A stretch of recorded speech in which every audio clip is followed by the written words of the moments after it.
ओम सहनावतु सहनो भुनक्तु सह वीर्यं करवावहै तेजस्विनावधीतमस्तु मा विद्विषावहै। ओम शांति शांति शांति। हरि ओम। स्थापकाय च धर्मस्य सर्वधर्मस्वरूपिणे अवतारवरिष्ठाय रामकृष्णाय ते नमः। यथाग्निर्दाहिका शक्ति रामकृष्णे स्थिता हिया सर्वविद्यास्वरूपां तां शारदां प्रणमाम्यहं। नमः श्रीयतिराजाय विवेकानन्दसूरये सच्चित्सुखस्वरूपाय स्वामिने तापहारिणे।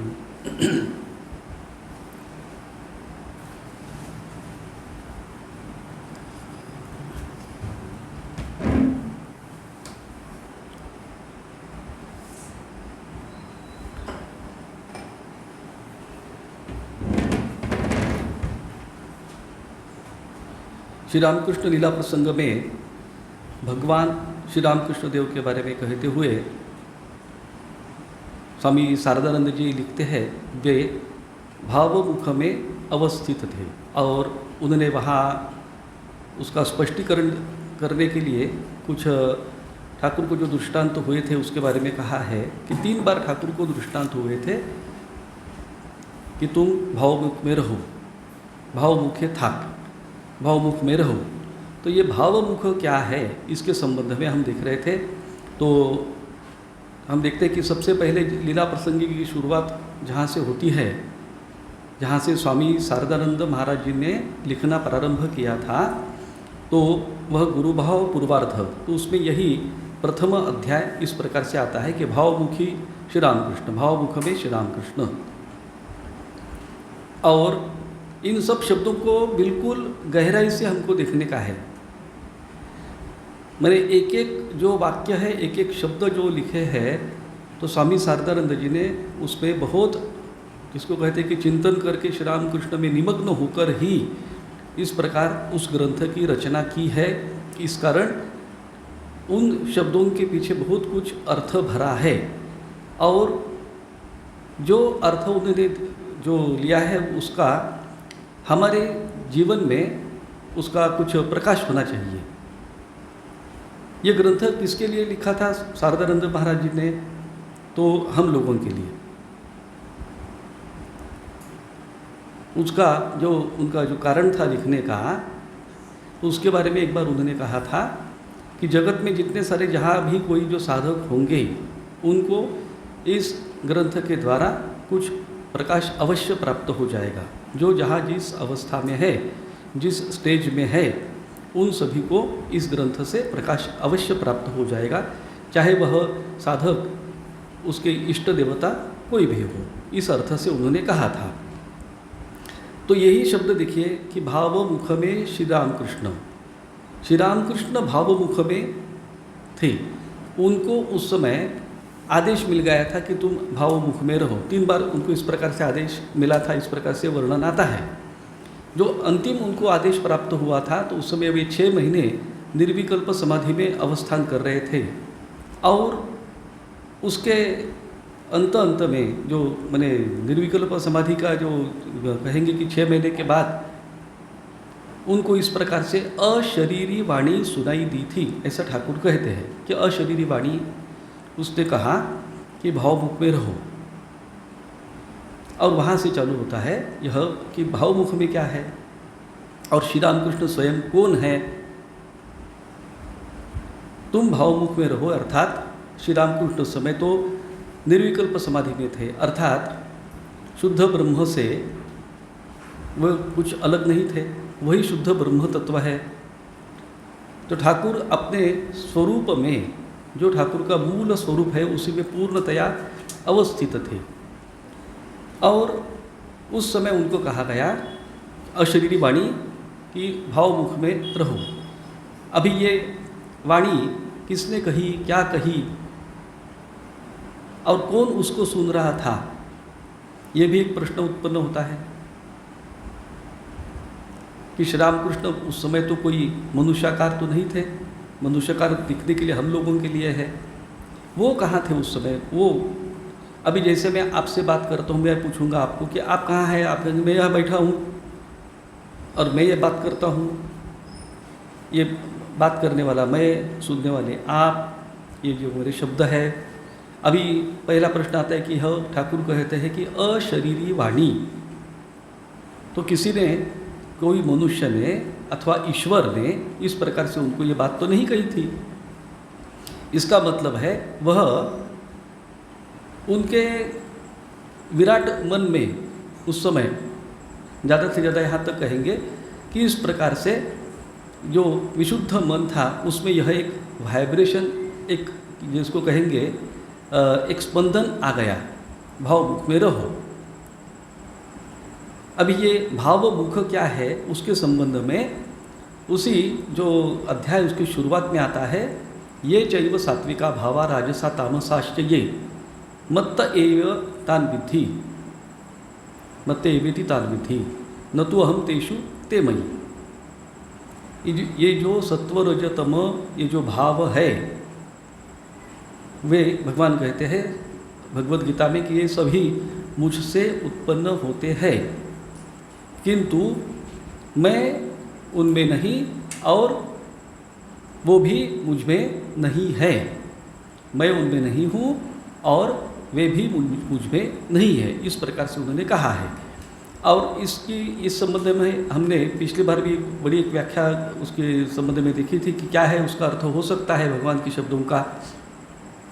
और उस समय मुझे जो हमेशा एक उदाहरण रिपीट करना, उसके बार बार आवृत्ति करना अच्छा लगता है इस विषय को समझने के लिए, तो वो चित्रपट का हमने उदाहरण दिया था कि चित्रपट पे जो पर्दा है, सिनेमा चल रहा है, तो सिनेमा चलते समय जिसने कभी ज़िंदगी में सिनेमा देखा ही नहीं है लेकिन उसने सुना है कि सिनेमा में पर्दा रहता है, ऐसा कोई बालक अगर वहाँ गया तो उसको जो दिखता है तो पर्दे के ऊपर सभी कुछ दिखता है। अभी हमको मालूम है पर्दा है लेकिन उसको तो कुछ मालूम नहीं है।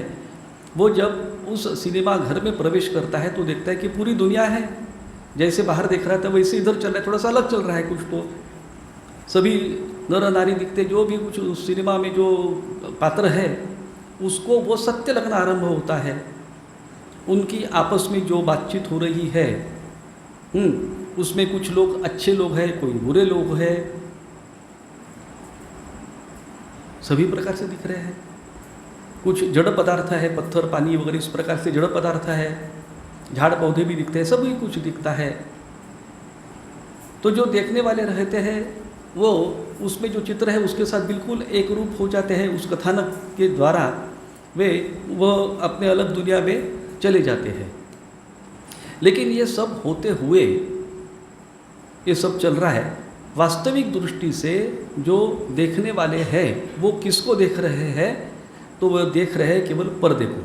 पर्दे के सिवा तो और कुछ है ही नहीं, पर्दे को देख रहे हैं। जैसे कि हम मोबाइल पे काम करते तो हम देख क्या रहे, तो मोबाइल को देख रहे हैं, मोबाइल की स्क्रीन को देख रहे हैं। वो उसमें बाद में जो कुछ आता है तो बात ठीक है। अभी ये जो सब दिख रहा है उसकी उत्पत्ति, स्थिति और लय कहाँ हो रहा है? जो दिख रहा है, जो चित्र दिखते हैं उनकी उत्पत्ति, स्थिति और लय जो हो रहे हैं वो पर्दे पर ही हो रहे हैं। पर्दे पर ही उनका अस्तित्व टिका हुआ है। पर्दा नहीं तो चित्र नहीं, लेकिन चित्र नहीं तो भी पर्दा रहता है। सिनेमा खत्म होने के बाद लाइट लगा देते हैं और सब चित्र गायब हो गए, चित्र गायब हो गए।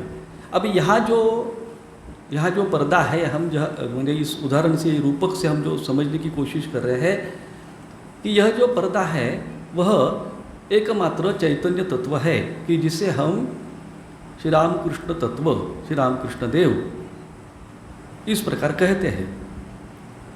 जैसे कि हम श्री राम नाम संकीर्तन में क्या कहते हैं? सबसे पहले वाक्य उसको पकड़ के रखो, उसकी ही शुद्ध ब्रह्म परात्पर राम, और बाद में कालात्मक परमेश्वर राम, सेकंड स्टेज कालात्मक परमेश्वर राम।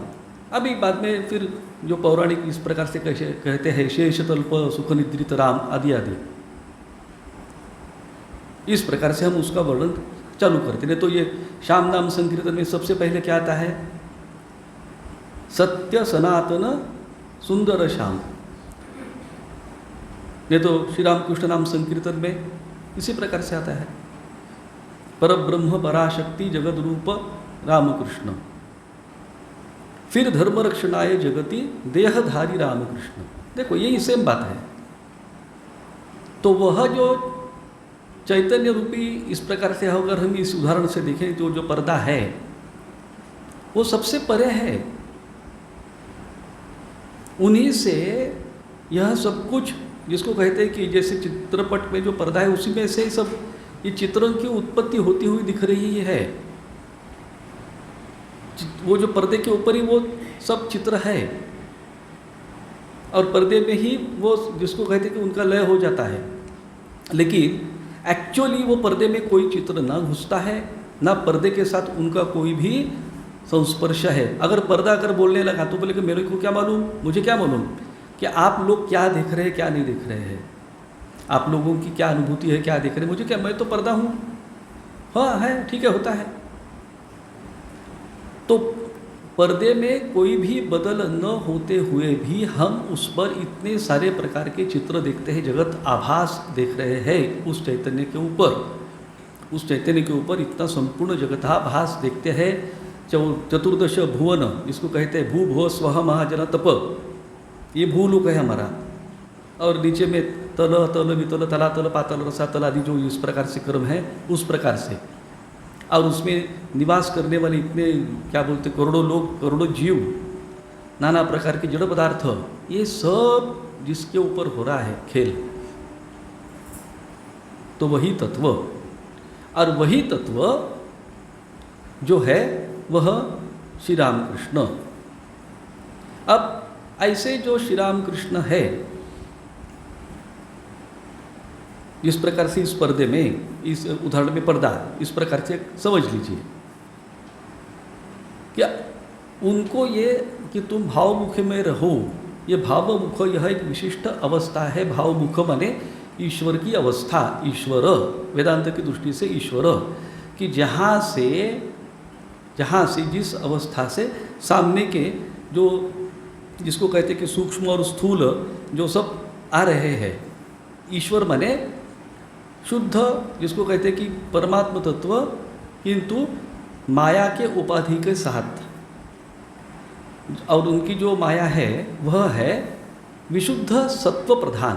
इस प्रकार से जो माया है, ऐसी उपाधि उनको लग जाती है। उपाधि का अर्थ पिछले बार मैंने शायद आपको कहा था, आपको याद होगा, उपाधि जो बाहर से कुछ तो आती है, स्वरूप में उसका प्रवेश नहीं होता है, स्वरूप को वो पलट नहीं सकती है, स्वरूप में कुछ भी बदल नहीं हो सकता है, लेकिन देखने वाले को उसमें कुछ बदल हुआ है इस प्रकार से लगता है। बदल तो वास्तविक कुछ होता ही नहीं, लेकिन उपाधि के कारण ऐसा लगता है कि कुछ तो बदल हो गया, बाहर से कुछ तो आ गया, चिपक गया, तो हमको लगता है कि एकदम बिल्कुल बदल गया, वो वास्तविक बदलता तो नहीं है, वह बाहर से कुछ तो आ गया, उपाधि। अभी इस प्रकार से जो जिस चैतन्य को यह उपाधि हम मान रहे हैं, उसको कहेंगे उपहित चैतन्य। तो वही हो गए जिनको ये माया की उपाधि हम दे रहे हैं, वह उस चैतन्य को कहेंगे ईश्वर। और यह जो ईश्वर है वही संपूर्ण जगत के कारण है, वहीं से यह सत्व रज तममय संपूर्ण सृष्टि का उदय होता है, उन्हीं में रहती है ये सब सृष्टि, ये सब चराचर, और उन्हीं में बाद में विलीन होता है, जैसे पर्दे में।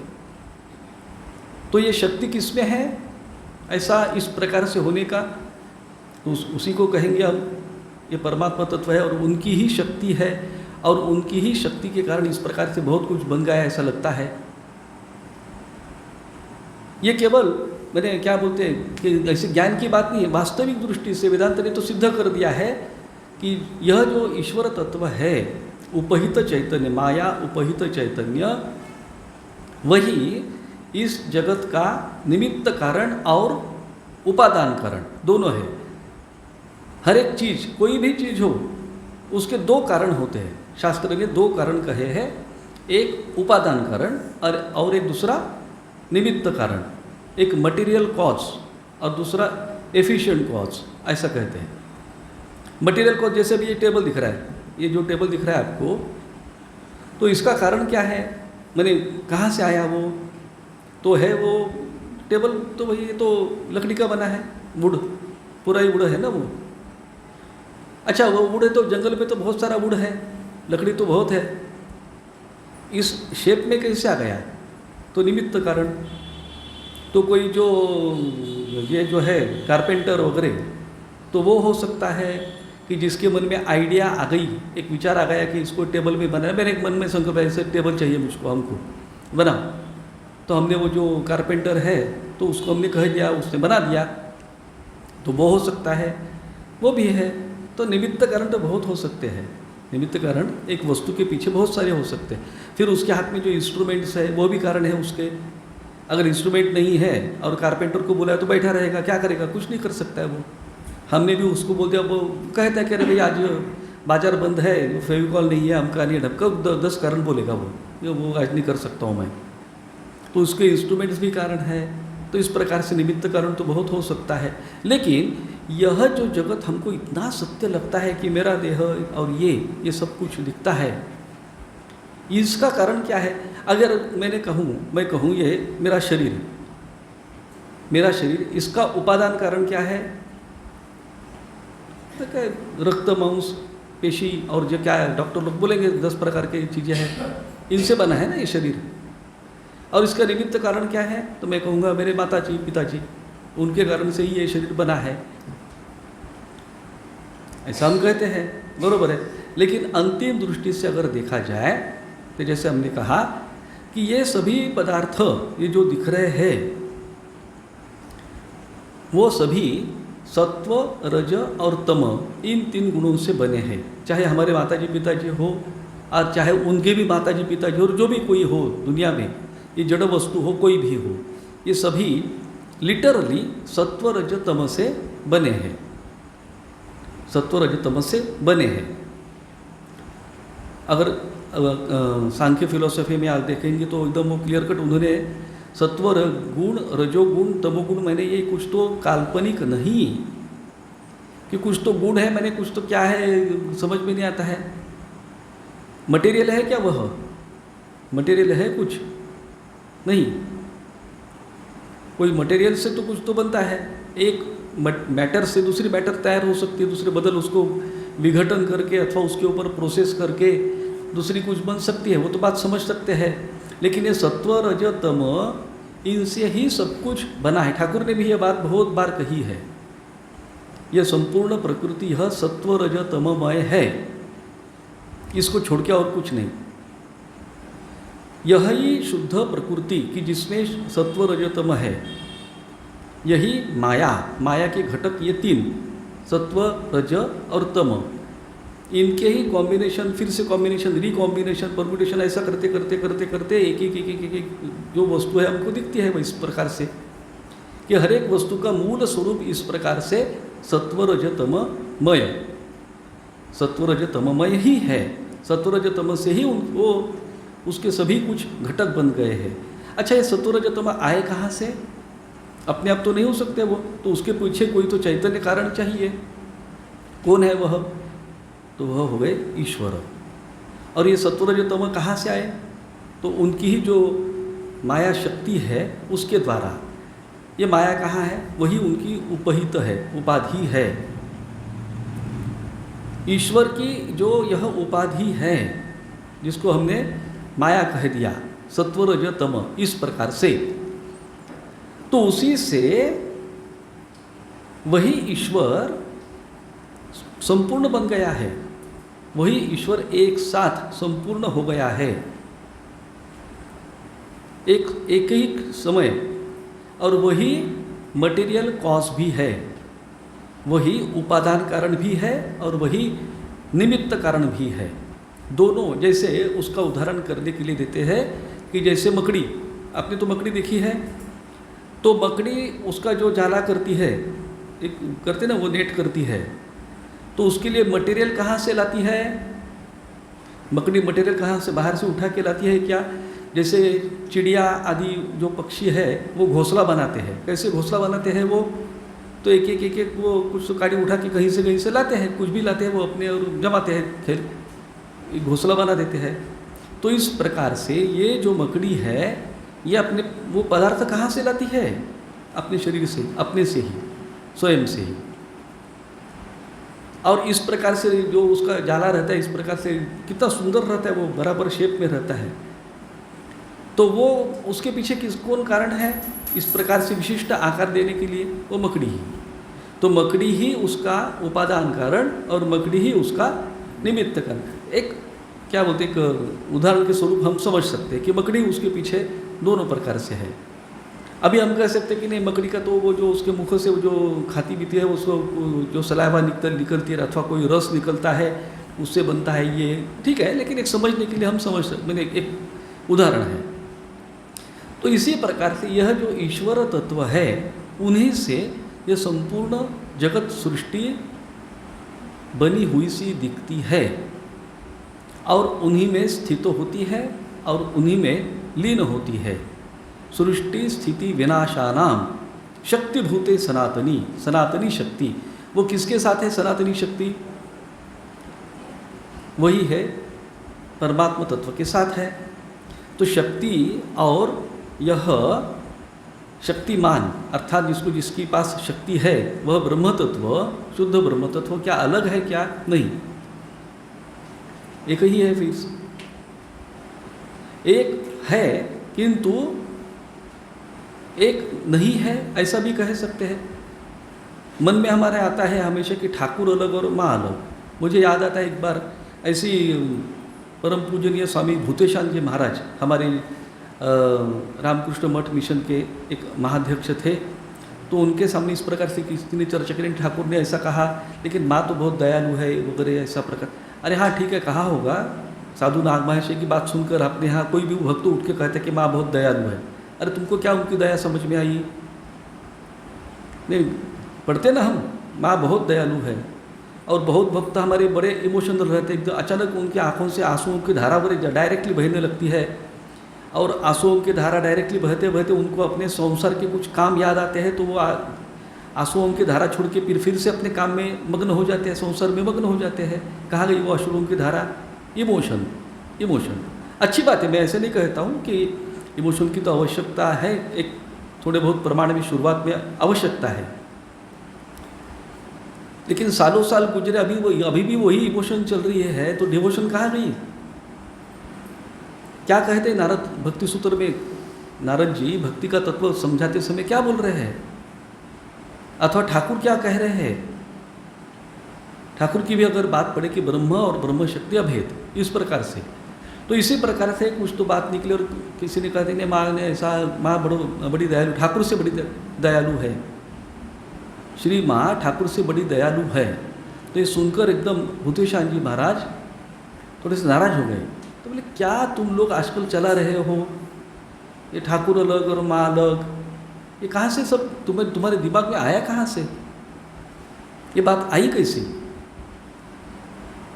हम लोगों के समय तो इस प्रकार से हम कभी सोचते भी नहीं थे और बातें भी नहीं करते थे।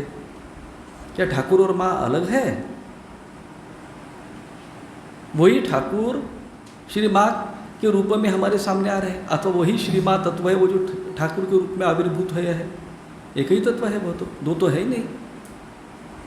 आविष्कार के लिए वो इस प्रकार से आविष्कार हो गया है, लेकिन ये दो अलग है क्या?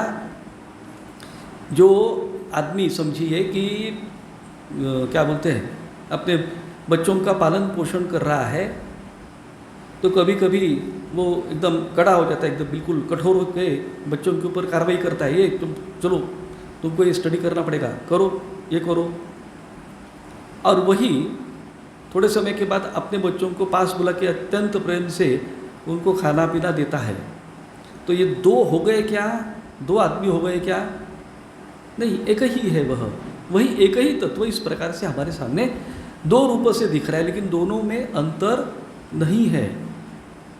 वही एक, ये तो एक क्या बोलते हैं, उदाहरण के स्वरूप में कह दिया, लेकिन जो ब्रह्म है वही शक्ति है। और ठाकुर उसका उदाहरण देते समय कहते कि जैसे सर्प, बैठा हुआ सर्प कुंडलाकार इस प्रकार से गोल गोल बैठा है, और थोड़ी देर बाद उसने अपने कुंडल जो ऐसा गोल गोल करके बैठा है, तो वह छोड़कर अभी चलने लगा। वह अपनी गति से निकलने लगा, चलने लगा। तो ये जो बैठा हुआ था वो अलग है और चलने लगा वो अलग है। इस प्रकार से हम कहते हैं क्या कि जो बैठा था उस समय उसमें थोड़ा सा पॉइजन कम था, अच्छा था वो। अभी चलने लगा ये तो ज़रा डेंजर है, अभी उसका पॉइजन बढ़ गया। ऐसा कुछ होता है क्या? कुछ भी नहीं, वही सर्प है, बैठा हुआ और चलने लगा। शिव शिवा, शिव शक्ति, महाकाल महाकाली। जब इस प्रकार से वह चलता है तो हम कहते हैं कि अभी उसकी शक्ति का आविष्कार हो गया, लेकिन वह शक्ति उसमें उस समय नहीं थी क्या? जब बैठा था वो चलने की शक्ति वो खो कर बैठा था क्या? नहीं, उस समय भी शक्ति थी, अभी शक्ति का आविष्कार हो गया। तो इसी प्रकार से आप देखें कि वह जो ईश्वर तत्व है वो शुद्ध स्वरूप से देखा जाए तो कुछ भी नहीं कर रहा है, शुद्ध स्वरूप में वो कुछ नहीं कर रहा है। उपहित दृष्टि से अगर हम देखते हैं तो हमको प्रतीत होता है कि उसमें से संपूर्ण दुनिया, ये सब जितना सृष्टि स्थिति प्रलय इस प्रकार से उसकी लीला हो रही है और उसी का वह उपादान कारण भी है और निमित्त कारण भी है, एकमात्र वही है। हाँ, उपाधियों के तरफ देखेंगे, उसकी जो उपाधि है वो सत्व रजतममय है, विशुद्ध सत्व रजतम, उसी से ये सब कुछ निकला है। अगर हम उसकी चैतन्य के जो तरफ अगर देखेंगे, चेतन चित, तो वह तो कुछ नहीं कर रहा है, लेकिन जब उपाधि के है तो उस समय वह निमित्त कारण बन गया। जड़ पदार्थ कोई भी निमित्त कारण नहीं बन सकता है, वह उपादान कारण बन सकता है। इसीलिए शास्त्र ने समझाते हुए कहा कि जो उपहित चैतन्य है वह, उसमें अगर उपाधि को प्रधान करके देखा जाए तो वही ईश्वर, वही मायाधीश ईश्वर अथवा माया से उपहित जो चैतन्य है वह इस जगत का उपादान कारण है। और उसमें जो चेतन है, चेतन तत्व, उसको अगर प्रधान रूप से देखा जाए तो वही उपहित ही है, लेकिन जो चेतन तत्व को अगर प्रधान रूप से देखा जाए तो वही निमित्त कारण है। किसका? सबका, सभी चीज़ों का।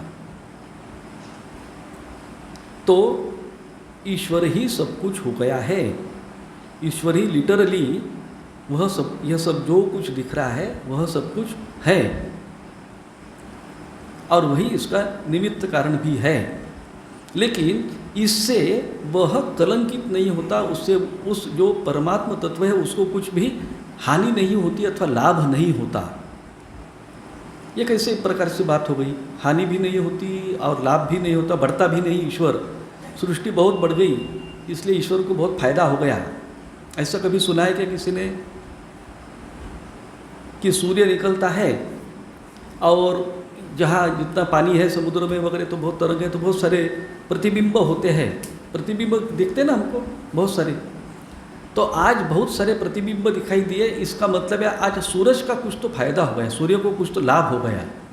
ऐसा कहते हुए किसी को देखा है क्या? नहीं। अथवा आज जरा बादल है इसके कारण थोड़ा से प्रतिबिंब थोड़ा सा कम हो रहा है, दिख नहीं रहा है बराबर, इसका मतलब है सूर्य का कुछ नुकसान हो रहा है क्या? नहीं। अरे भाई, ये सूर्य इतनी बहुत बड़ी चीज़ है, ये अपनी पृथ्वी रहे अथवा चले जाए, उस सूर्य के ऊपर एक कण भी कुछ भी परिणाम होने वाला नहीं है। हमारी पृथ्वी संपूर्ण रूप से उसके अंदर चली भी गई तो भी उसके ऊपर कुछ विशेष नहीं, कुछ भी परिणाम नहीं होने वाला। अथवा ये पृथ्वी अपने ऑर्बिट से छूटकर कहीं तो बाहर चली गई अंतराल में, कहीं तो जिसको कोई अवकाश में कहीं तो दूर भागती चली गई। हाँ, ये जीवो सृष्टि नष्ट होगी वो बात अलग है, लेकिन बहुत दूर चली गई, लाखों करोड़ों किलोमीटर चली गई, उससे सूर्य का कुछ फायदा नुकसान होगा क्या? नहीं, वो अपनी जगह है, सूर्य अपनी जगह है, वो उसका लाभ नुकसान कहीं कुछ भी नहीं होने वाला। तो इसी प्रकार से इस अपने हम जो हमारा उदाहरण देख रहे हैं, तो जो पर्दा है, पर्दे के ऊपर आज बहुत अच्छा सिनेमा आ गया, अच्छे अच्छे सज्जन लोग दिखाई दिए, इसलिए पर्दे का कुछ लाभ होता है क्या? अथवा दूसरे दिन पर्दे के ऊपर बहुत सारी मारकाट दिखाई दी, युद्ध दिखाई दिया, बड़े बड़े बम फूट रहे थे, एटम बम गिराया गया, ये सब दिखाई दिया। इसका मतलब पर्दे के ऊपर कुछ चेंज होता है क्या, पर्दा बदलना पड़ता है क्या? क्या आज भयंकर युद्ध दिखाई दिया, बहुत खून बहा तो ये पर्दा ही लाल हो गया, खून के कारण पर्दा बदल दो। ऐसा कभी कभी तो किसी ने नहीं देखा है। अगर ऐसा होता तो हमको तो रोज़ ही अपने मोबाइल बदलने पड़ते थे। स्क्रीन तो बदल तो स्क्रीन खराब हो गई, अभी काम में नहीं आएगी। ऐसा नहीं होता, स्क्रीन के ऊपर कुछ फ़र्क होता ही नहीं, पर्दे के ऊपर कुछ फ़र्क होता ही नहीं, पर्दा ज्यों का त्यों बना है। अभी ये देखो कितना ये गंभीर रहस्य है कि श्री राम कृष्ण निर्विकल्प अवस्था में स्थित है, माने शुद्ध चेतन तत्व, केवल एकमात्र चेतन तत्व निर्विकल्प स्थिति में जब है, तो बीच बीच में हम पढ़ते हैं कि कोई तो एक बाहर का कोई तो साधु आया था और उनको बहुत ज़बरदस्ती से ये करके वो करके, कभी कभी थोड़ा सा पानी डालता था, नहीं तो खाने की चीज़, खाने की तो कैसे लिक्विड वगैरह कुछ डालता होगा हृदय की मदद से, हृदय राम थे, तो कभी कभी जाता था, कभी नहीं जाता था। ठाकुर को तो ये जगत का क्या बोलते कुछ है कि नहीं पता ही नहीं था। ऐसी अवस्था में उनको 6 महीने के बाद, मैंने हम लोगों को 6 महीने, उनको तो पता ही नहीं, क्योंकि वो काल में नहीं थे, काल के परे है, काल के अतीत है। तो उस समय वह अशरीरी वाणी उन्होंने, ठाकुर कहते कि अशरीरी वाणी उन्होंने सुनी। पहले मैंने कहा कि उन्होंने सुनी, मैंने वो कौन, वो कोई इंडिविजुअल है क्या, जैसे मैं हूँ आप है वैसे है, ऐसे कोई श्री राम कृष्ण है क्या? नहीं, वो तो साक्षात परमात्मा तत्व है। तो बस हम यहाँ तक ही वर्णन कर सकते हैं, बड़े गूढ़ है यह रहस्य कि आप अभी ईश्वर अवस्था में आओ, ईश्वर अवस्था में स्थित रहो। ईश्वर अवस्था माने माया का स्वीकार करो, अर्थात माया की जो उपाधि है आपके ऊपर कोई भी इसका परिणाम तो होता ही नहीं है, ईश्वर तत्व के ऊपर कोई परिणाम होता नहीं है। ये सब हम लोग आपस में क्या बोलते बातचीत करते समय समझने की कोशिश कर रहे हैं, इसलिए इसका मतलब इतना ही है। तो आप भावमुख में रहो, इसका अर्थ कि आप ईश्वर अवस्था में रहो, कि जहाँ से सभी चीज़ों की उत्पत्ति स्थिति और जिसमें लय होता है उसमें आप अवस्थान करो, उसी में आप स्थित रहो। और इसी का मतलब है अवतार, यही है अवतार तत्व, जो भगवान कहते हैं ये चैव सात्विका भावा राजसा तामसाश्च ये। तो इसका दूसरा अर्थ क्या होता है, और कि ठाकुर हमको इसमें से क्या समझा रहे हैं और हम क्या वो शब्दों का अर्थ क्या समझ गए कि श्री राम कृष्ण भावमुख अवस्था में, अर्थात इस भावमुख अवस्था में ठाकुर रहे थे, अर्थात ठाकुर इससे और परे है। जैसे कि मुझको किसने कहा कि आप अमुक अमुक एक नाटक हो रहा है, तो उस नाटक में आप ये रोल करो, शिवाजी के रोल में, शिवाजी महाराज के रोल में तुम आज काम करो। तो मैं क्या शिवाजी महाराज बन जाता हूँ क्या? ये तो स्वामी विवेकानंद जी के ऊपर नाटक है, तो आज तुम स्वामी विवेकानंद जी के रोल में आ जाओ। तो मैं रहता हूँ क्या स्वामी विवेकानंद हो जाता हूँ क्या? बस समझो कि मैं उनके बिल्कुल दिखने में भी समान हूँ, उसी प्रकार से वेशभूषा मैंने परिधान की, फिर भी मैं स्वामी विवेकानंद होता हूँ क्या? उनके जैसे एकदम बिल्कुल मैं बातें करूँगा, ये करूँगा, सब करूँगा? बिल्कुल नहीं, कभी भी नहीं, मैं तो अलग हूँ। तो वही परमात्म तत्व जिसे हम श्री राम कृष्ण कहेंगे, वही शुद्ध ब्रह्म, वह अभी ईश्वर अवस्था में आए, शुद्ध ब्रह्म तत्व जिन्होंने माया की उपाधि स्वीकार की,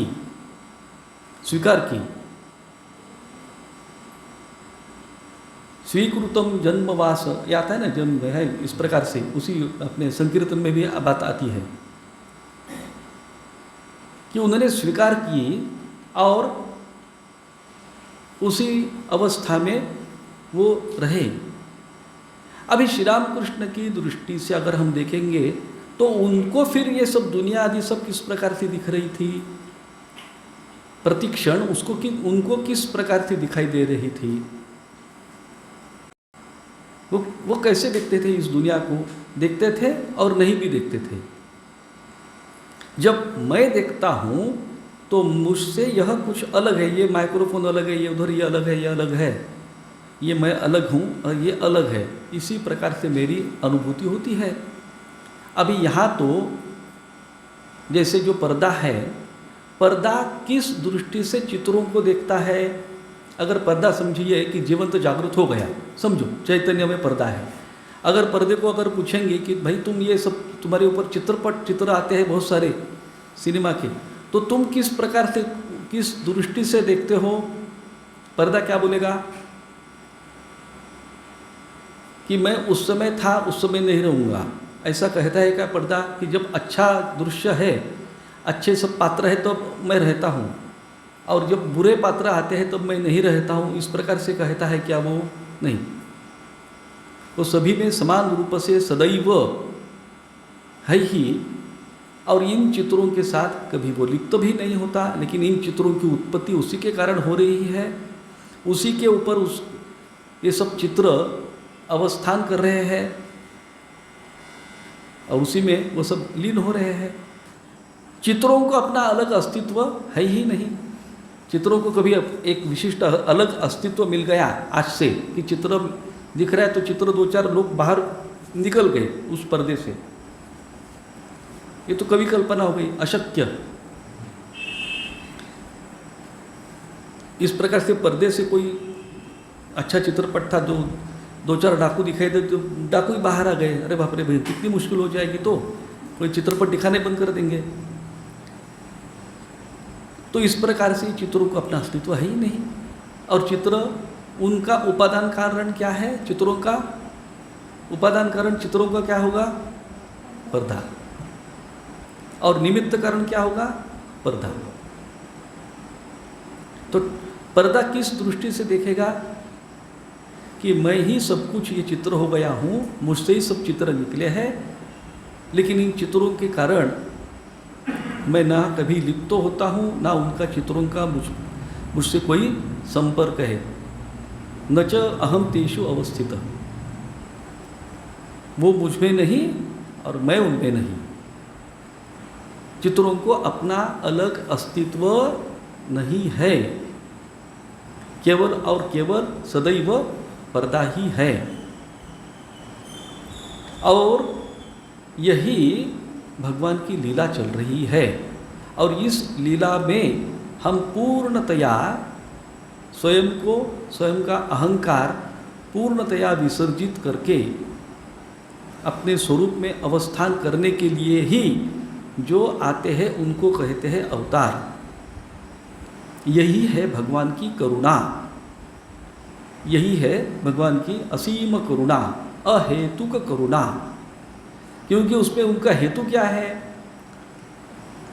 भगवान इस प्रकार से नरजन्म धारण किए हुए दिखते हैं, जन्म लिया हुआ सा दिखता है। भगवान स्वयं गीता में कहते हैं ना, जन्म कर्म च मे दिव्यम एवं यो वेत्ति तत्वतः। मेरा जन्म और मेरा कर्म सभी दिव्य है। दिव्य माने इस दृष्टि से दिव्य है। हुआ लग रहा है लेकिन हुआ नहीं है। जैसे भगवान श्री कृष्ण ने बहुत सारे कर्म किए, लेकिन क्या उन्होंने कर्म किए थे क्या? उन कर्म अगर उन्होंने किए होते तो नियम तो इस प्रकार से, जो करता है उसको भोगना पड़ता है। जहाँ कर्तृत्व है वहाँ भोक्तृत्व आएगा ही। तो भगवान ने इतने सारे कर्म किए, इतने राक्षसों को मार डाला, क्या क्या बहुत सारे प्रकार किए, तो इतने कर्मों का फल उनके ऊपर आएगा क्या? भागवत पढ़िए, देखिए क्या है। भागवत पढ़कर देखिए कैसा है, भगवान की लीला चल रही है। मैंने इतने प्रकार से समझा रहे हैं भागवत में कि वही केवल एकमात्र तत्व है, लीला में इस प्रकार से दिखाई दे रहे हैं और वही सब कुछ बन गए हैं। वो जो एक था ना, वो एक बड़ा अजगर, एक उस प्रकार से भगवान जब छोटे थे तो अपने बछड़ों को लेके वो निकले, उनके साथ बाकी जो ग्वाल बालक थे, गोप बालक, वो भी चले गए। उनको तो जो बड़ी गैया हैं वो तो नहीं देते थे चराने के लिए, तो छोटे छोटे छोटे जो ये थे, क्या बोलते, बछड़े, तो उन बछड़ों को वो लेके चले जाते थे जंगल में अथवा जो उनको चराने के लिए। और एक दिन ब्रह्मदेव जो है उसके मन में आ गया कि ये साक्षात भगवान किस प्रकार से तो इतनी लड़कों के साथ मिलजुल कर हंसी मजाक कर रहे हैं, मस्ती कर रहे हैं, ये कर रहे हैं, छोटे बछड़ों को लेके इधर उधर जा रहे हैं, ये वास्तविक वही परमात्मा तत्व है कि नहीं। इस प्रकार से ब्रह्मदेव के मन में, अभी ब्रह्मदेव को दिखाते समय हम देखते हैं कि हमेशा बाकी देवताओं को यंग दिखाते हैं, हमेशा एकदम यंग, लेकिन ब्रह्मदेव ही ऐसे, उनको दाढ़ी और एकदम ऐसा सब रहता है ना, मूछ वगैरह, एकदम बूढ़े हैं एकदम इस प्रकार से, तो वो बूढ़े की कुछ में मति में गड़बड़ हो गई ऐसा लगता है, तो उनके मन में शंका आ गई। अभी ब्रह्मदेव है सृष्टिकर्ता, जिनसे बोलते ना उत्पत्ति, उसकी जो देवता है वो ब्रह्मदेव, तो उन्होंने क्या किया कि चरते चरते वो जो बछड़े इधर उधर जा रहे थे, वो बछड़ों को छुपा दिया। अभी ये बालक है तो वो बछड़ों को पुकारने के लिए कहाँ गए, वो देखने के लिए गए, और भगवान भीतर देख रहे हैं, तो वो छोटे गोप बालक थे उनको भी छुपा दिया और उनको एक जिस प्रकार से निद्रा में, सुषुप्ति अवस्था में, सुप्त अवस्था में उनको सुला दिया एक गुफा में। किनको? ये बालकों को और बछड़ों को भी। इस प्रकार से वर्णन आता है। अर्थात इसके पहले जो आती घटना आती है कि ये सब जब जा रहे थे उस दिन, तो सामने एक ऐसा गुफा जैसा कुछ दिखाई दिया बहुत बड़ा। बालकों ने कहा कि अरे भगवान मैंने श्री कृष्ण को कहा कि कान्हा ये क्या है, आज नया ही कुछ तो दिख रहा है, गुफा दिख रही है। भगवान श्री कृष्ण जो छोटे बालक है यद्यपि, तो वो देखते और समझ जाते हैं कि ये तो कोई तो राक्षस है, गड़बड़ है कुछ तो। और ये सब गोप बालक उस गुफा में जाएंगे, मजा करेंगे, क्या है देखेंगे करके उसमें घुस जाते हैं। तो वो श्री कृष्ण उनको रोकने की कोशिश करते, वो रुकते नहीं है बालक और चले जाते हैं। तभी भगवान को समझ में आता है कोई तो बड़ा भयंकर एक राक्षस है, ये जो अजगर के आकृति में आया है और उसने बड़ा अपना आ करके बैठा है। तो लड़कों को लगा ये तो गुफा है, और सब जन उसके पेट में जा रहे हैं, और जब वो मुख दबा देगा हो गया सबका खेल समाप्त। तब ये गोप बालों का रक्षण करने के लिए भगवान भी उस गुफा रूप जो अजगर का जो मुख है जो विस्तीर्ण हो गया है, वे भी उसमें प्रवेश करते हैं, और होता भी वैसा ही है। उसने वो अपना मुख बंद कर दिया, सभी अंदर अटक गए, और उस समय भगवान श्री कृष्ण ने अपना विराट रूप धारण करना शुरू किया। इतना विराट कि वो जो दुष्ट राक्षस है, वो जो अजगर रूप में है, वो तो उसके पेट ही फट गया, ज़्यादा हो गया ना आकार, तो आराम से उसका पेट फट गया और वो मृत हो गया। और सभी बालक फिर भगवान के जो स्तुति करते हैं, आनंद होता है सबको, वो बाहर आते हैं। और उसके बाद ये ब्रह्मदेव की घटना होती है, जब सब बैठते हैं वगैरह है, और बैठने के बाद इस प्रकार से हो जाता है। बालकों को भी ले गया ब्रह्मदेव, गायब कर दिया, और वो बछड़ों को भी गायब कर दिया। अभी देख रहे हैं कि क्या होता है। तो भगवान श्री कृष्ण जो बालक है उस समय सोचते हैं कि ये इसका काम दिखता है, बोले ठीक है कोई हर्ज नहीं। और वही स्वयं सभी गोप बालक भी बन गए, और सभी बछड़े भी वे स्वयं ही हो गए, one and the same time. और फिर से लीला चल, जैसे पहले चल रही थी, बैठने के पहले, भोजन के लिए बैठने के पहले, फिर से मस्ती कर रहे हैं, आनंद कर रहे हैं, ये कर रहे हैं, वो कर रहे हैं। और उसको समझा ही नहीं ब्रह्मदेव के क्या गड़बड़ हो गया, इधर भी रुका है। तो देखते हैं गुफा में जाके, अच्छा इधर तो सोए हैं, इधर आके देखते हैं वही सब बालक खेल रहे हैं, ये क्या हो गया। अभी बालक जैसी संध्या हो गई तो अपने घर चले गए, बछड़े भी चले गए, लेकिन उस दिन से गड़बड़ इस प्रकार से हो गई कि जो बछड़े थे उनके ऊपर उनकी जो माताएं थी, गायें थी, उनको बहुत ही ज़्यादा भारी प्रेम उनको उमड़ पड़ा, क्योंकि स्वयं भगवान ही रूप तो धारण किया था। ऐसा वर्णन आता है। जो गोप बालक थे उनके ऊपर उनकी जो माताएं थी उनको ज़रा ज़्यादा ही प्रेम उनको उमड़ पड़ने लगा। फिर दूसरे दिन उठते हैं, फिर वही बालक, अभी बालक कौन है वो और बछड़े कौन है, हाँ, तो उनको लेके जाते हैं और फिर से अभी ब्रह्मदेव को ये इस प्रकार से प्रश्न पड़ गया, रोज ही चल रहा है। इस प्रकार से अभी ब्रह्मदेव का कैलकुलेशन में इस प्रकार से होता है कि ब्रह्मदेव का समझिए कि एक सेकंड, एक क्षण, उसका एकदम एकदम कम मात्रा में जो टाइम रहता है, तो हमारे लिए वह एक वर्ष हो जाता है। हमारे लिए वह एक वर्ष नहीं तो बहुत ज़्यादा हो जाता है। आपको मालूम है ना कालगणना, कि ब्रह्मदेव जो भगवान श्री को जो विष्णु महाविष्णु शेषशायी है, तो उनके वो तो योग निद्रा में, वो जब उठते हैं और एक बार आँख ऐसा करते हैं उनके पलक, तो उसमें एक ब्रह्मदेव हो जाता है उनकी एक पलक में। ऐसा जो क्या होता है, आँख ऐसा बंद किया खोला फिर से, तो उसमें एक ब्रह्मदेव हो जाता है। एक ब्रह्मदेव का पूरा लाइफ, ब्रह्मदेव का जो जीवन है वह 100 वर्ष का है। ये भगवद गीता में वही बात आई है।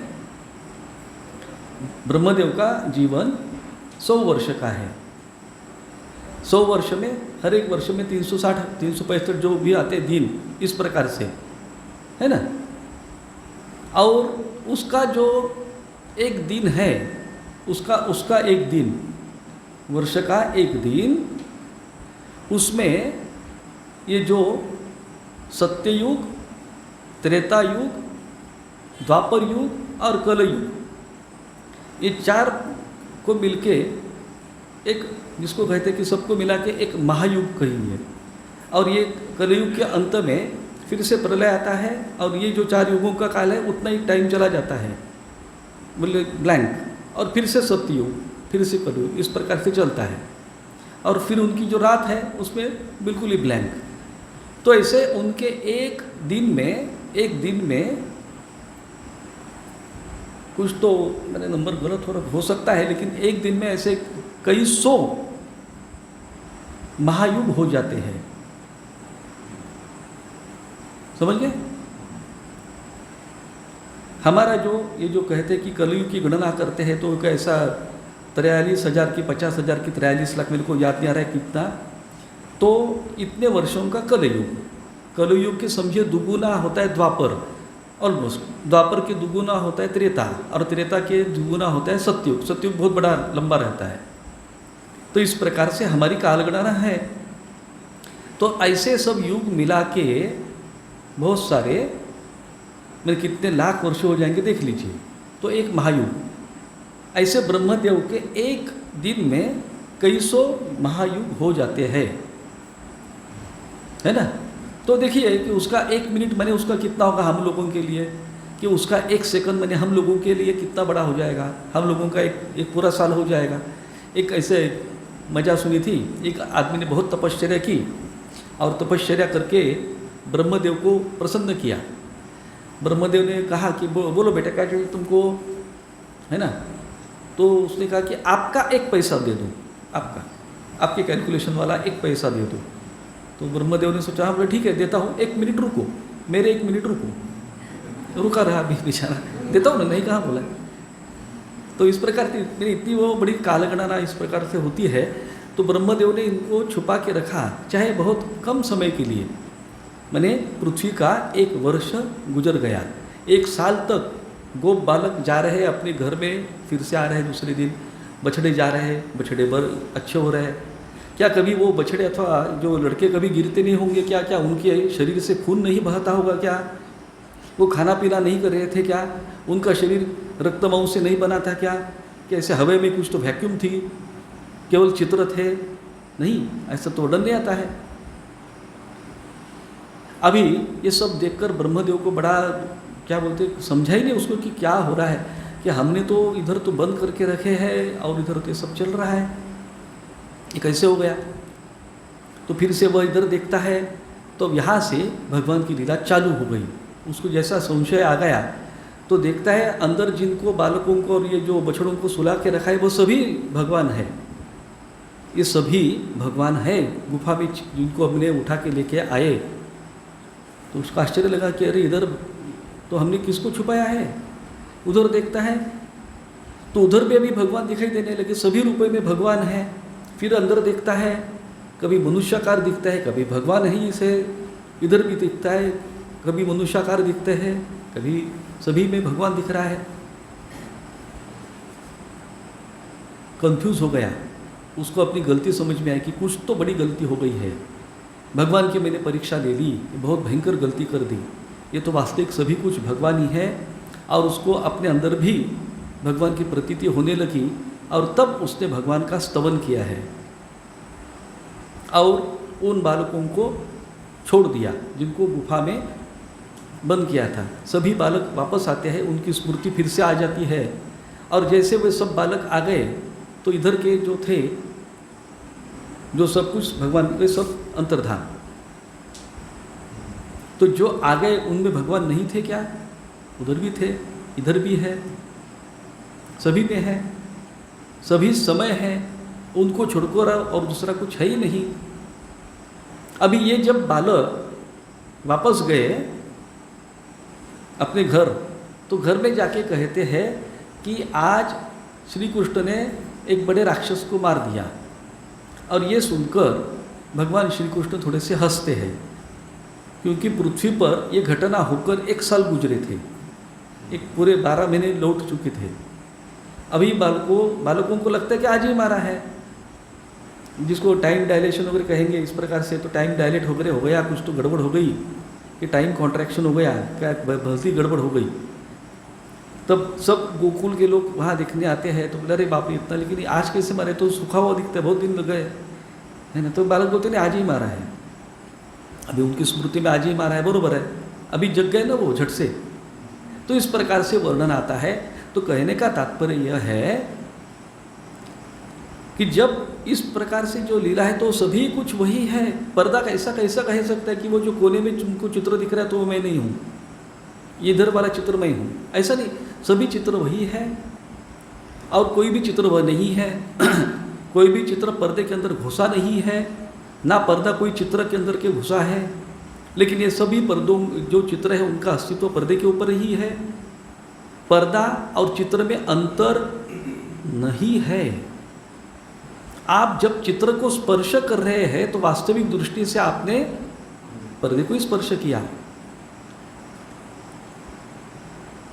अभी समझिए इस उदाहरण को सामने ले जाकर कि ये सब ये चित्र हम हैं, हम मने ये सिर्फ शरीर नहीं। तो मेरा शरीर, मेरा मन, मेरी बुद्धि, मेरा जो भी कुछ है, मेरा अहंकार तक, ये सभी चित्रमय है।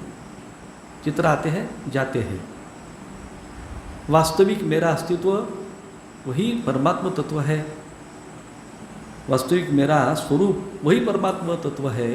और ये बात समझाने के लिए भगवान अवतार लेते हैं। ये कैसे समझाएंगे वो? तो इसीलिए उनको जन्म ग्रहण करना पड़ता है उस तत्व को, एज इफ जन्म ग्रहण न करते हुए जन्म ग्रहण किया है, कर्म न करते हुए कर्म करते हैं। और युग युग में इस प्रकार से, युग युग हमारी गणना, हाँ फिर से कहता हूँ, उनके लिए कुछ नहीं। तो इस प्रकार से आते हैं और अपने जन्म कर्म से हमको ये बात बार बार समझाने की कोशिश कर रहे हैं। इसके पहले मैं शायद एक ठाकुर के उस समय जो है काशीपुर की घटना कही थी, आपको याद होगा, याद है ना? काशीपुर में ठाकुर गले के कैंसर से बहुत पीड़ित थे। उस समय वो सब क्या बोलते, गले को छेद हो गया था, उसमें से खून निकलता था, कैंसर था, कोई ऑर्डिनरी बीमारी नहीं थी, सर्दी खांसी ऐसी। तो एक बार उनको मिलने के लिए वो जो पंडित आते हैं, शशधर तर्क चूड़ामणि, आपको याद होगा, शायद मैंने कहा था, फिर से रिपीट करता हूँ यहाँ, फिर से उसकी आवृत्ति करेंगे। पंडित शशधर आते हैं और कहते हैं ठाकुर से कि आप तो इतने बड़े योगी हैं, आप सिर्फ थोड़े समय के लिए उस जो छेद है, गले को जो जख्म हो गई है, उस पर आपका मन अगर केंद्रित करेंगे तो ये तो आप इसमें से एकदम आसानी से ठीक हो सकते हैं, उसमें क्या है ये इसमें।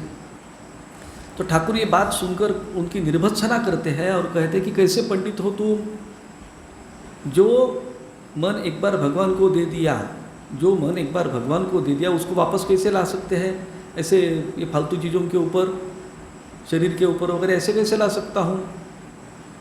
एक बार दे दिया, जैसे अभी निर्माल्य रहता है ना, भगवान को फूल चढ़ा दिया और बात कह रहे नहीं वो फूल अच्छा था, वो हमारे यहाँ अभी आ जाए ना, कोई तो मेहमान आने वाले हैं, तो भगवान से उधर फूल उठा दिया और उसको मेहमान को दे दिया। ऐसा हम करते हैं क्या, भगवान को चढ़ाया हो गया, निर्माल्य हो गया, अभी नहीं। तो इस प्रकार से ठाकुर कहते रहे भाई ये सब दे दिया है, मैं उसको वापस कैसे, क्या इतने घृणित चीज़ों के ऊपर कैसे लगा सकते हैं, कैसे पंडित हो तुम। पंडित को भाई ठाकुर की बात समझ में आती है, पंडित सिर नीचे करके चुपचाप हो जाते हैं। लेकिन ये बात ठाकुर के जो बाकी शिष्य है वहाँ उपस्थित थे, वे सुनते हैं। पंडित जाने के बाद ये जो ठाकुर के जो शिष्य है, ये जो युवा वर्ग, बालक वर्ग जो छोटे थे उस समय, वो आते हैं और ठाकुर को बड़ा आग्रह करते हैं कि महाराज कुछ भी करिए, हमारे लिए आप ऐसा कीजिए, आप ठीक हो जाइए हमारे लिए। ठाकुर का तो बड़ा प्रेम था अपने शिष्यों के ऊपर। ठाकुर बार बार कहते रहे नहीं होगा मुझसे, इस प्रकार से नहीं हो सकता, मैं नहीं करूँगा, नहीं होता है, नहीं हो सकता है। तो उनका आग्रह सुनकर बहुत ही प्रेम था ठाकुर का अपने शिष्यों के ऊपर कि जो अशक्य चीज़ है उसको भी शक्य करने के वो चक्कर में रहते थे कि नहीं, उनका इतना प्रेम था। तो ठाकुर का जो हमेशा उत्तर रहता था इस प्रकार से, ठाकुर कहते कि ठीक है, माँ को बोलता हूँ, माँ को बोलता हूँ। झट से हमारे मन में आता है कि ठाकुर अलग और एक माँ नाम की चीज़ और कोई तो व्यक्ति है, काली माता। काली माता कहाँ थी, कहाँ थी काली माता?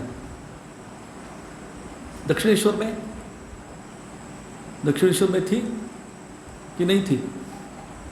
ठाकुर किसको काली माँ कहते थे सोचिए आप। ठाकुर ने इतनी सेवा की, उसके लिए इतना कहते कि वो बिल्कुल उसके सिवा नहीं रह सकते थे, ऐसी काली माता। और ठाकुर काशीपुर में आने के बाद कितने बार ठाकुर ने कहा है कि यहाँ बोर हो गया, चलो दक्षिणेश्वर में जाके एक बार तो दर्शन करके आता हूँ काली माता का। ठाकुर ने बोला है क्या कभी, अच्छा नहीं लग रहा है, एक बार तो मेरे को लेके चलो भाई। कुछ भी वर्णन मिलता नहीं ना ठाकुर ने कभी कहा। हाँ, डायरेक्शन भी दी थी कभी कभी के, कोई तो ध्यान के लिए जाते हैं, अरे भाई वो जरा ठीक रहो, जरा बहुत मच्छर होंगे रे, तो वहाँ तुम धुनी नहीं जला सकते हो। ठाकुर डायरेक्शन देते थे, लेकिन मेरे को लेके चलो, कैसे भी पालकी करो नहीं तो गाड़ी करो, मेरे को उठाओ, स्ट्रेचर पे ले जाओ और एक बार काली माता का दर्शन कराओ। नहीं, ये कहाँ थी काली माता? अरे वो स्वयं ही काली माता है। ये उनकी सब लीला चल रही है, क्योंकि भक्तावतार है, भक्त के रूप में ठाकुर हमारे सामने आते, भक्त के रूप में वही काली माता, भक्त के रूप में वही ईश्वर। इस अवतार की खासियत इस प्रकार से है कि वे भक्त के रूप में हमारे सामने आते हैं, इसलिए वे कहते कि माँ को पूछता हूँ। अभी ये जो शिष्य तो कहते कि हाँ ठीक है, थोड़ी देर बाद जाते हैं फिर से पूछते, महाराज पूछा क्या आपने, माँ को पूछा क्या, माँ से बातचीत हो गई क्या? तो ठाकुर उसे बोलते अरे हाँ बातचीत की, उसको कहा कि ऐसा ऐसा। अभी डायरेक्ट कैसे बोलेंगे, तो ठाकुर कहते माँ को कहा कि कैसे भी करके इस मुख से कोई अन्न जा सके, तो ताकि शरीर ठीक रहे, शरीर को पुष्टि मिल जाए, तो ऐसा कुछ कर दे कि ताकि इस मुख से अन्न ग्रहण कर सकूं। माँ रोग की तो बात मैंने इसमें आ गई, क्योंकि अन्न जाने का तो ये ठीक होना पड़ेगा। तो ठाकुर कहते कि माँ को कहा कि कुछ कैसे भी करके इस मुख से अन्न पेट में जा सके, इस प्रकार से कर दो, मैंने इस मुख से खा सकूं। तो फिर क्या कहा, तो माँ ने तुम लोगों के तरफ हाथ करते हुए कहा, ठाकुर कहते हैं माँ ने तुम लोगों की तरफ हाथ करते हुए कहा, दिखा के तुम लोगों को निर्देश करते हुए कहा कि इतने मुखों से कौन खा रहा है, मैंने इतने मुखों से क्या तुम नहीं खा रहे हो कि तुमको अपनी एक ही मुख की तुमको पड़ी है, ये इस मुख की इसका मतलब, और ये बात सुनकर सभी शिष्य एकदम स्तंभित हो गए, चुपचाप हो गए कि हमने किसको क्या बात कही है। चुपचाप वहाँ से निकल पड़े, विचार करने लगे ये ठाकुर की बात का अर्थ क्या है। काली माता कह रही है कि इतने मुखों से तुम कौन खा रहा है, मेरे तुमको भी पता है इतने मुखों से कौन खा रहे हैं, कि तुम ही तो खा रहे हो ना। इसका मतलब कि अरे भाई तुम लोगों को अस्तित्व नहीं है, मैं हूँ सभी जगह, मैं ही हूँ। जैसे हम पुरुष सूक्त में पढ़ते हैं, सहस्र शीर्षम, इस प्रकार से सहस्राक्ष सहस्रपात स्वभूमि विश्वतो वृत्वा अत्यतिष्ठ दशांगुलम। सहस्र शीर्ष मैंने 1 2 3 4 5 सहस्र, एक हो गए, 1000 हो गए ना, बस नहीं 1000 नहीं, सहस्र का मतलब उसमें जितने हैं उतने, जितने सिर है, जितने हाथ है, जितने पैर है, जितने आँखें हैं, वो सब उनके ही है। कितने छोटे छोटे आँखें रहते हैं ना हम लोगों के, मेरे आपके, ये वो, इधर कोई छिपकली भी वो भी दिख रही है बेचारी, जो मच्छर है वो भी दिख रहा है ना। कितने आँखें हैं, कितने प्राणी हैं, कितने हाथ काम कर रहे हैं, कितने पैर काम कर रहे हैं। मैं अपने पैरों से चलता हूँ, कोई तो कीड़ा है वो भी अपने पैरों से चल रहा है। वो सभी पैर, सभी हाथ, सभी उनके ही है। वही सर्वव्यापी है, वही सर्वव्यापी है और सर्वातीत है। वही सब चित्र है और वही सभी चित्रों से परे है। वही श्री रामकृष्ण है, वही सब भक्त भी है और वही माँ काली भी है। माँ काली में और ठाकुर में कुछ अंतर था क्या, कि जो माँ है वही काली है। जो माँ है उसी ने तो अवतार ग्रहण किया ना। जो माँ काली है वही महाकाल है, जो शक्ति है वही शिव है, जो शक्ति है वही ब्रह्म तत्व है। और उसी ने अवतार ग्रहण किया हुआ सा हम लोगों के लिए अवतार ग्रहण किया सा हुआ मालूम पड़ता है। ठाकुर का जन्म भी दिव्य है ना। हम लोग जिस प्रकार से जन्म ग्रहण करते उस प्रकार से उनका जन्म ग्रहण हुआ था क्या, नहीं। और यह बात है तो ठाकुर ने जो कर्म किए थे, जितनी साधना की थी, वो सही कही थी कि नहीं की थी, यही लीला है उनकी। दिखने में तो लगता है कि बरोबर इतनी कितनी कठोर साधना की, लेकिन कठोर साधना काहे की। ठाकुर बाद में कहते हैं हाँ, अरे वो तोतापुरी भैरवी जो बोल के गए ना, उन्होंने जो सिखाया तो पहले से मालूम था, पहले से मालूम था सब कुछ। अरे आप सोचिए कि जो बालक बचपन से ही मुहुर्मुहु समाधि में जा रहा है, ध्यान में नहीं बोल रहा हूँ, चिंतन में मग्न नहीं, समाधि में बार बार मुहुर्मुहु जा रहे हैं। इस प्रकार से जो बालक अवस्था से है, जिनका जन्म ही बिल्कुल अलग प्रकार से हुआ है, जो साक्षात भगवान महाविष्णु इस प्रकार से उनको पिताजी को कहते कि मैं तुम्हारे घर में आऊँगा। बड़ा सुंदर है उनका संवाद। तो क्षुदिराम जी कहते हैं ना कि भगवान कृपा करके हमारे घर में मत आइए, मैं बहुत गरीब आदमी हूँ, आपकी सेवा नहीं करूँगा, सेवा नहीं कर सकता हूँ, मेरे इतनी शक्ति नहीं है। आप तो इतने क्या बोलते हैं राजाओं के राजा, और मेरे छोटे से वो झोपड़े में आके क्या करेंगे। बड़े गरीब लोग थे वो, बहुत ही गरीब लोग थे। तो उस समय हम पढ़ते कि भगवान विष्णु कहते कि उसकी चिंता मत करो, ठीक हो जाएगा। और उसी समय उनके माता को जो दृष्टांत तो होता है वहाँ कामारपुकुर में जा रही कहीं तो एक कोई तो ये था ना शिव मंदिर, तो वहाँ से शिवलिंग से कोई तो ज्योति आती है, और उनको लगता है कि उनके शरीर में प्रविष्ट हो गई, और उनको लगता है कि वह गर्भवती हो गई। ये क्या ऑर्डिनरी है सब चीज़ें, ये क्या खेल की चीज़ें हैं? इसका अर्थ क्या हो सकता है? कैसे हुआ उनका जन्म? फिर उनको माता को बार बार दर्शन वगैरह हो रहे, बाद में भी देखते हैं। बस इतने थोड़े बहुत हमको घटनाएं मिलती हैं, उसमें से ही समझ में आता है कि क्या हो रहा है ये सब खेल। भगवान की क्या बड़ा, जिसको कहते हैं कि लीला चल रही है। छोटे बालों को दूध वगैरह पिला के माँ ने सुला दिया, वो मच्छरदानी वगैरह लगा के, बाद में बीच बीच में जाके माताओं का स्वभाव रहता है अपने छोटे बालक को खाना पीना करके उसका सब सुला के बीच बीच में जाकर देखती है सब ठीक है करके, ये उठा नहीं तो रो नहीं रहा है, नीचे गिर नहीं गया ना वगैरह देखती है। तो इस प्रकार से चंद्रमणि देवी भी जाती है, देखते तो वो बालक आहे का कुछ है ही नहीं उधर, एक बहुत दीर्घ आकृति इस प्रकार से नील वर्ण की चतुर्भुज इस प्रकार से वहाँ सोई है। और वो देख के चिल्लाने लगी, वो चिल्ला के बाहर गए। अभी भगवान की भी माया देखिए कि साक्षात भगवान महाविष्णु का दर्शन होकर भी भगवान अपनी माया से सब ढका देते हैं, नहीं तो खेल नहीं होगा, उनकी जो लीला नहीं हो चलेगी, लीला ही नहीं होगी। अगर उसको उधर ही ज्ञान हो गया तो हो गया, खेल ही समाप्त हो गया। वो चिल्लाती है कि अरे कुछ तो गड़बड़ हो गया, बाद में जाके देखती है फिर से वह बालक है। तो उसको लगता है कि बाजू में कोई वो जो पड़ोसी वगैरह है उन लोगों ने कुछ तो ब्लैक मैजिक वगैरह कर दिया है, उसके साथ उस दिन थोड़ा सा झगड़ा हुआ था, उसने मेरे बालक के ऊपर कुछ तो मंत्र वगैरह डाल दिया। देखिए इस प्रकार से मनुष्य सोचता है।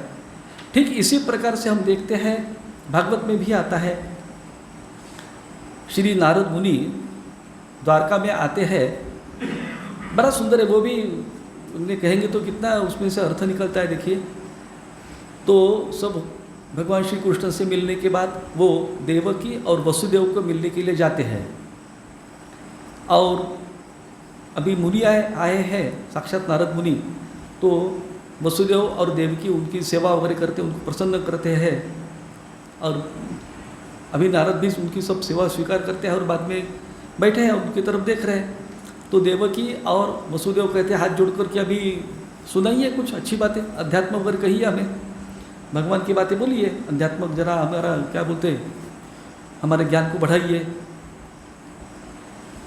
तो नारद हंसते हैं, बोले मैं क्या बोलूँ, बोले आप मुझसे ही पूछ रहे हैं, तुम जाओ ना, तुम्हारा लड़का है उसको पूछो, तो साक्षात परमात्मा तत्व है, भगवान श्री कृष्ण है, तुम्हारे क्या बोले कोख से निकला है, तो उसको जाके पूछो ना, मुझसे क्या पूछते हो, मैं तो उसी का भजन करता हूँ, और वो तुम्हारे घर में बैठा है, तुम्हारे साथ रोज बातचीत करता है ना, तुम्हारा स्वयं का पुत्र है, उसको पूछो ना, मेरे से क्या पूछ रहा है ये सब चीज़ें। तो उस समय देवकी और वसुदेव का जो उत्तर है बड़ा अद्भुत है, कि हमको भी लगता है कभी कभी, हमको भी लगता है, वास्तविक सबसे पहले दर्शन उनको हो गया था, भगवान का जन्म होने के बाद भगवान ने स्वयं चतुर्भुज रूप में उनको दर्शन दिया था, लेकिन जब देखा कि ये अपने माता पिता ही जन्म होने के बाद अपने हाथ क्या बोलते जोड़ के अपनी स्तुति कर रहे हैं, तो झट से भगवान ने अपना रूप पलट के छोटे से बालक का रूप धारण किया और जोर से चिल्लाना चालू कर दिया, रोना चालू कर दिया। तो पहले तो उन्होंने हाथ ही जोड़े थे, उनकी स्तुति, अरे बोले तो गड़बड़ गया, लीला कैसी होगी। ऐसे ही भगवान श्री रामचंद्र जो रामचंद्र जी है, उनके भी जन्म के संबंध में हम देखते हैं, वो है ना वो भय प्रकट कृपाला दीन दयाला, उसमें देखिए गोस्वामी जी कहते हैं इस प्रकार से कि उनको चतुर्भुज रूप दिखाई दिया, तो उन्होंने स्तुति किया और उन्होंने प्रार्थना किया अभी ये आप रूप का त्याग करो और छोटे शिशु के रूप में आओ, शिशु लीला, अभी शिशु लीला चालू करो। तो इसी प्रकार से हम देखते हैं कि जब देवकी को कहते हैं कि मालूम है हमें ये कौन है, लेकिन हमारी बुद्धि काम ही नहीं करती, हम जाके कभी उनको पूछने भी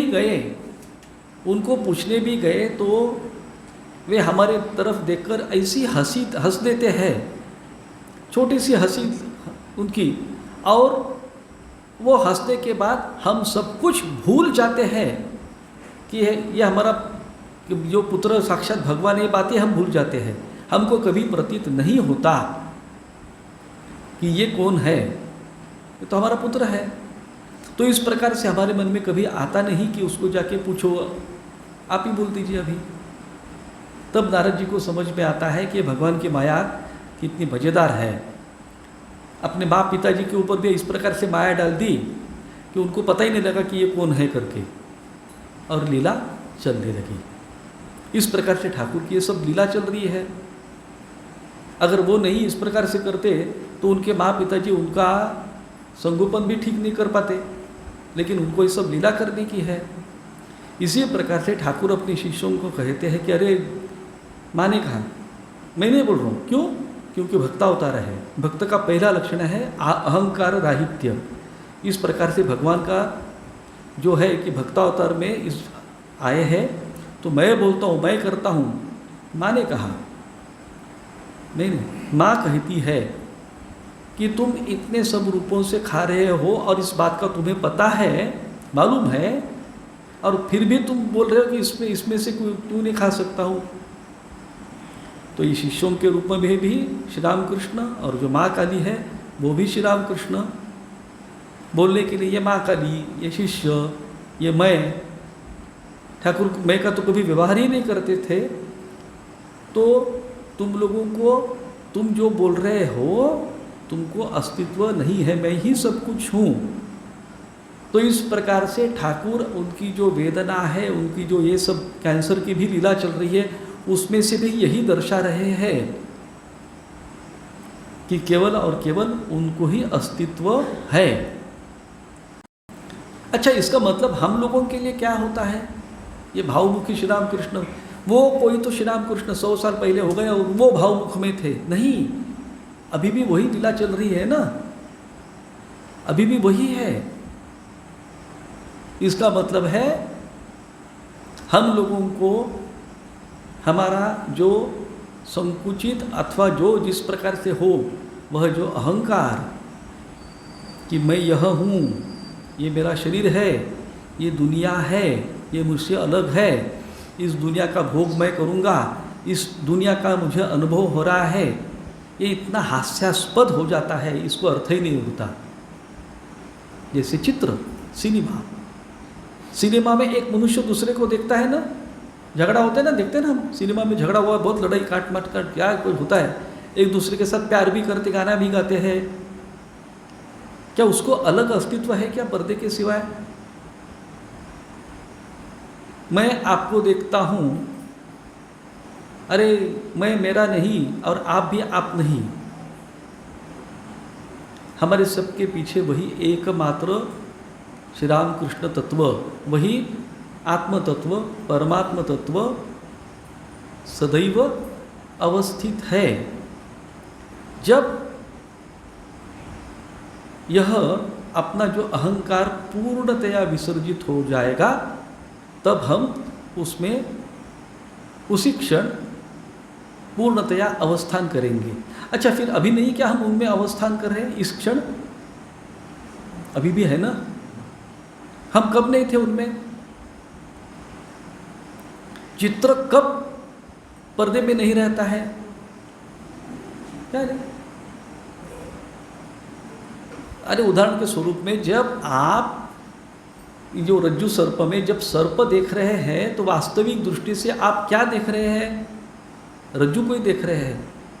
आप सर्प से कितना भी डरिए, कुछ भी करिए, कितना भी उसको पत्थर मारिए और कुछ भी करिए, आप मार रहे हैं तो वो उधर तो रस्सी ही है, आप सब समय उस रस्सी को ही देख रहे थे, देखते रहे, चिल्ला रहे, बड़ा सर्प दिख रहा है, इतने में कोई मनुष्य है, उसने थोड़ा सा लाइट मार दिया, टॉर्च मार दिया, अरे हाँ तो रस्सी है, तो इतने समय हम रस्सी ही देख रहे थे।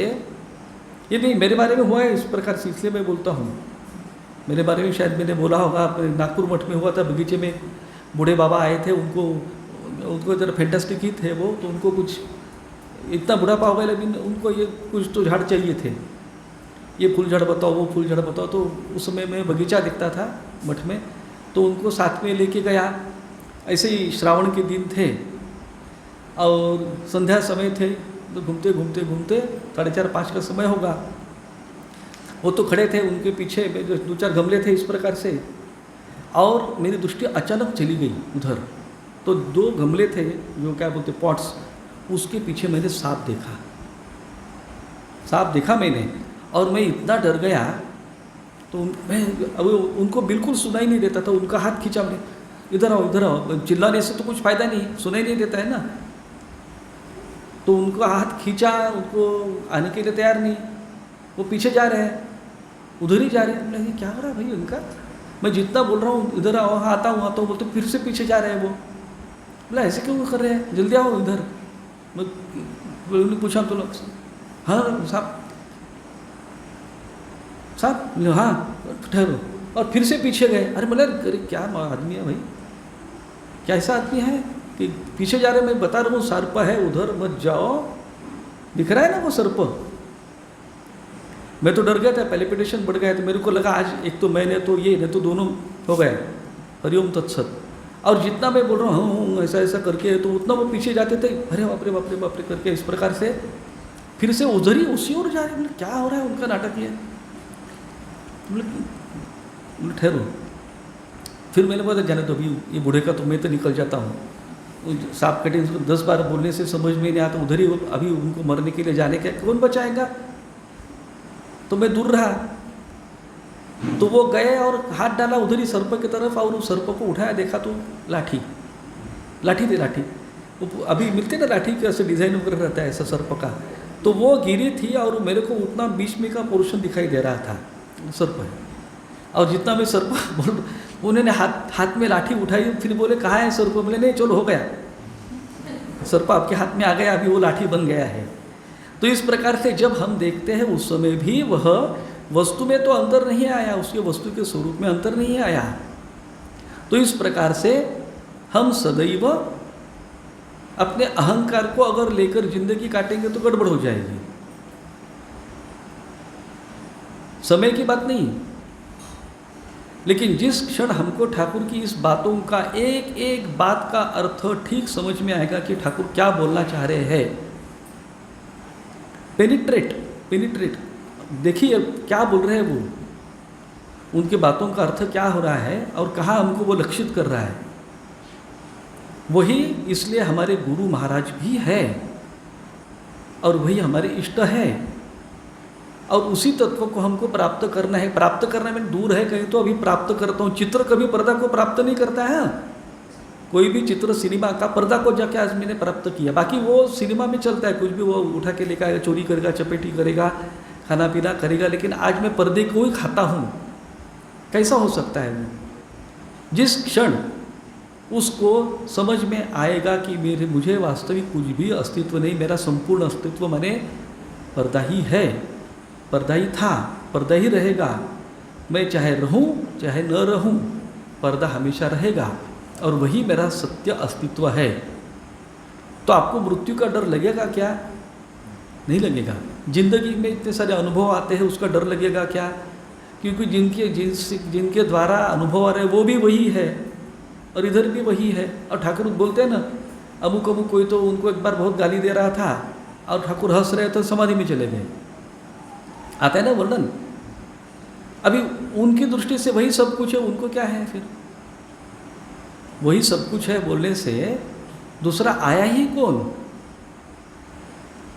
तो इस प्रकार से जिस क्षण हम सही अर्थ से अपना अहंकार विसर्जित कर अर्थात पूर्ण शरणागति से उनमें स्थित हो जाएंगे, तभी हम क्या बोलते, हमारे जीवन का जो लक्ष्य है उसे हम प्राप्त कर सकेंगे। और यही अर्थ हमारे मंत्र का है, यही अर्थ मंत्र का है। नाम और नामी अभेद, नाम और नामी अभेद, मेरे शब्द नहीं बोल रहा हूँ, ठाकुर के बोल रहा हूँ, शास्त्र के बोल रहा हूँ। नाम और नामी अभेद। और बाद में ठाकुर कहते हैं जे जार इष्ट शे तार आत्मा, जो जिसका इष्ट वही उसका आत्मा। अब ये देखिए कैलकुलेट करके, नाम नामी इष्ट देवता और आपका आत्म तत्व, आपका स्वरूप आ गया ना, एक ही है। अच्छा, आपका स्वरूप आपसे कितने बार दूर चला जाता है? कभी नहीं। तो इसका मतलब है आपके इष्ट देवता आपको छोड़कर रह सकते हैं क्या? नहीं, इष्ट देवता ही आपका स्वरूप है और जो इष्ट देवता है वही नाम है। तो ये नाम कब चलेगा, कब करना चाहिए? करना चाहिए अथवा करना नहीं चाहिए आपकी बात नहीं है, आपके हाथ में नहीं है। वो नाम और रूप से सदैव आप में है ही, उस नाम में ही हमें स्वयं को विसर्जित कर देना है, अपने अहंकार को, कि जो नहीं है यही उसको विसर्जित कर देना है। जो नहीं है इस प्रकार से समझना है, यही उसमें शरणागति है। ये चीज़ है अहंकार नाम की, अब मैं उसमें वो डाल देता हूँ भगवान में, नहीं, इस अर्थ से नहीं कहा है। वो जो नहीं है, वास्तविक अस्तित्व ही नहीं जिसको है, उसको इस प्रकार से समझ लिया कि वो नष्ट हो गया। सर्प को ठीक दृष्टि से देखा तो वही सर्प का नाश हो गया, अहंकार का नाश, अहंकार का विसर्जन, इस प्रकार से। और इस प्रकार से जब होगा तभी हम धन्य हो जाएंगे। और यही है भावमुख श्री राम कृष्ण, इस प्रकार से श्री ठाकुर ने अवतार ग्रहण किया है। अवतार ग्रहण किया हुआ सा जो दिखता है, जो भावमुख में अवस्थित है, जो सदैव है, उनके सिवाय हमें और कोई, जिसको बोलते हैं ना, कोई आश्रय ही नहीं है, तो उनमें इस प्रकार से हमको पूर्ण शरणागति के द्वारा हमेशा के लिए अवस्थान करना और अपना जीवन धन्य बनाने का है। यही अवतार का ग्रहण करने का उनका तात्पर्य है। ओम शांति शांति शांति। हरि ओम तत्सत। श्री राम कृष्णार्पणमस्तु।